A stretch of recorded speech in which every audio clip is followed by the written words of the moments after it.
This happened last summer, when my Uncle Steve decided he was going to build the ultimate treehouse for his kids. You have to understand, Uncle Steve is the kind of guy who thinks IKEA instructions are just suggestions and his toolbox consists of a single hammer and 3 different sizes of hope.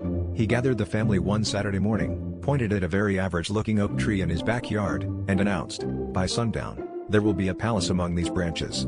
My cousins cheered. My aunt rolled her eyes so hard I thought she might see into next week. The first attempt began with Steve hauling up a plank and a bag of nails, only to realize he forgot a ladder. Not to be deterred, he stacked lawn chairs in a wobbly tower, climbed up, and immediately fell into the azaleas. The second attempt involved a borrowed ladder, but this time, halfway up, he remembered he hadn't measured anything. So the floor ended up being 2 planks at wildly different heights, like treehouse parkour. We all watched as he tried to balance a cooler of lemonade on it, which promptly slid off and soaked the dog. By the third attempt, Steve's confidence was undeterred but his materials were dwindling. He bolted a single plank to the trunk, called it the balcony, and invited everyone to imagine the possibilities.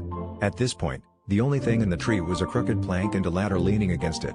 My cousins had already lost interest and started playing with cardboard boxes, which, honestly, looked sturdier than Steve's masterpiece. At sunset, Steve stood back, sweat-soaked and triumphant, gazing at his creation, a ladder, a single plank, and a lot of questionable dreams. He declared, "Behold, the stairway to almost." And that's the story of how my uncle invented the world's first treehouse you can only visit in your imagination, or by falling off a ladder.